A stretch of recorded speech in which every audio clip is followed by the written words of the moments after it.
Thanks for your company. The details now. Executive Director of the Africa Center for Energy Policy, ACEP, says the NDC's threat to disregard the Agyapa Royalties Agreement it voted into power is wrong, and it will increase the risk associated with the deal. Now, he says the position of the 15 civil society organizations is to clarify the issues by inviting collaboration before the agreement or the deal is implemented. Former President John Mahama says he voted into power, the deal will be scrapped. Now, the minority in Parliament has also said investors engage in the process at their own risk. Mr. Boachi, however, disagrees. He spoke on Prime Morning on Join Prime TV. I don't think we want to give life to that statement. What we are trying to do is to ensure that we can mitigate those, because essentially some of those statements also goes to, heighten the risk premium. So if they also have concerns, civil society, have concerns, we can iron out those concerns before you go to list. You understand? So that is the position of the opposition. But we also want to be heard in this, for our questions to be answered, and that is what we put premium on. Also recognizing that some of those statements could make investors quite sensitive, and that affects how much you can raise and what risk premium you have to pay for what you're raising on the stock market. And I think if it's a national conversation, we don't have to have that way to say that we'll not listen to anybody. We just want to go ahead and list because it's the London Stock Exchange that we are on. Mr. Boachi maintains, though the arrangement is a clear departure from the promise made to mining communities by the NPP in their 2016 manifesto. Currently, we are ceding 20%. The law, the MDF Act, says that we should cede 20% to the communities, to the MDF fund, which is distributed between the communities and the state agencies. Okay. But NPP's Manifesto 2016 said that 20% is too small. They're going to give 30% and establish a mineral revenue management framework similar to the Petroleum Revenue Management Act. This is completely a variance of what was promised. And that is a conversation that we need to have, right? It's not enough for you to just move another law and forget about that promise. Right. That is what we need clarity on. That is what policy is about. When you engage and promise, and you have to deliver on that promise, you have to, and even if you have to change course, you have to explain to the people. Policy in this country starts from your manifesto. And if you have promised the good people something, and you are diverting from that, the honest thing is to go and explain to the people why you are deviating from what you promised. And if you wanted to give them 30% and you are giving 75.6 away, you're not going to give them that. And I think you have to explain that to the people, and that is quite significant for us to achieve. The second point really is that the essence of royalty is to ensure that regardless of the risk with mining, the state gets revenue. And we are now saying that we want to take that revenue and go and risk it ourselves. We have to think twice about that. And we are very concerned for not knowing what exactly we are going to invest in at this point. And we are raising the questions for government to answer them. And it's not just about speculating and saying stop, but questions have been raised about why you want to invest royalty. We get more taxes from the mines, right? We get about 2.7 billion Ghana cedis last year. So why, which is the guarantee, the most guaranteed source of revenue from the mine? And that is something that we have to really think about to ensure that we can sustain the budget and not unnecessarily risk it because we want some $500 million to spend. Well, on his part, Executive Director of the Danquah Institute, Richard Agyapa, said the arrangement is separate from the party's manifesto commitment. In June, racial able to fulfill that, but the present conversation has no bearing on that in my estimation. So I don't think we want to begin to speculate whether or not government is going to fulfill that promise or has departed from it. I don't want to engage that conversation. Let's do the policy discussion of Agyapa and what it represents to Ghanaians. But for the people in these mining communities who are waiting to see that promise fulfilled, they would be interested in knowing how the 30% allocation to them fits in this Agyapa conversation. So, Daniel, what I'm saying to you is that there is a vehicle being promoted to raise revenue for this country. That is a separate conversation from the political promise of the party and the government. Why is it separate? Because I'm here to discuss policy with you. Yeah. You understand? But that should also have been in the policy table. I agree. I'm saying that I'm not here to discuss Manifesto with you. I'm here to discuss Agyapa with you. Whether or not the structure that is being promoted is a departure or not, that's not the fulcrum of what that's what civil society is saying. That's what Mr. Boache has said about twice on the platform today. But that is a question that is outside of the policy discussion of Agyapa, because the manifesto promise of the NPP is being implemented at a different level. But we're talking presently about the constraints we have with Agyapa and the confusion that occasioned the press conference and the other discussions around the subject matter. We have to end the conversation. Final comments. Yes, but I just find it interesting to conflict that, because then there are other issues. He keeps saying that in their statement, he appears to haven't read. Speaking on that same show, Mr. Ayariga claimed the CSOs are holding government to ransom. Civil society organization, especially of the kind in policy making, did not originate in Ghana. We know how they work, okay? They don't hold government to ransom. They do policy briefs, they do policy suggestions and submit it. Government consider it within the framework of its mandate to the people. It's not as if government should stop because there are policy think tanks. No, that's not how it works. So if they have ideas, and government has gone through the appropriate governance channel to promote a law and advance the interests of Ghanaians, it is an advisory role that we play. We don't hold the process to ransom. And so the suggestion, though it's within their rights to make, does not mean that the country should stop running. They, at this point, have not pointed to anything. It refers to the MPP manifesto. That is one thing. It does not indicate that a deal is bad. Let's put the issues where they belong. Yes, by all means, policy think tanks must engage, and we're engaging, but it doesn't mean we bastardize a thing, call it a bad name, just because we have not been asked or our inputs have not been accepted, or we think that the way we would have done it is not how it's been done. The news desk with me, Bernice Abubedulansa. Shortly, we'll be bringing you an update from Domefasi, because there's heavy security presence in the community near Obum in the Greater Accra region following a bloody clash between military officers and residents there. 2 military men were wounded and 2 civilians sustained gunshot wounds in the fight over land. According to the residents, the military men were deployed to the area to protect a parcel of land the Impunuahene of Achimapidra is claiming ownership of. The divisional chief of the Obum stool, Ni Pakpo Amate, is demanding 1, the withdrawal of the soldiers, and 2, he wants the Impunuahene of Apidra to stop claiming ownership of that land. My colleague Roland Walker is live in the community and will join us shortly with details. All right, hello Roland, how is the community this morning? What have you been able to observe?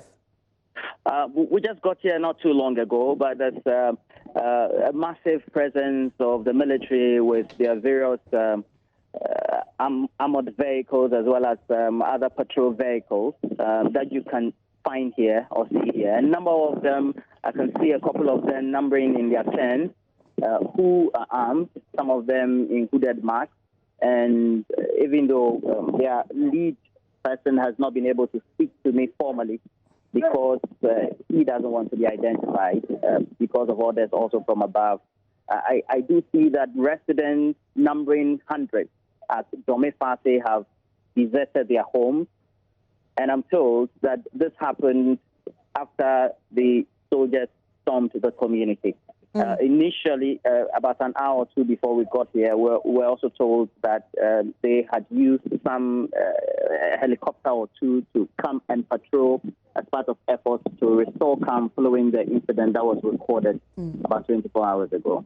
Roland, like you mentioned, the town is being deserted by the residents, but have you picked up any word on those who were injured, the military and civilians, and how they're faring?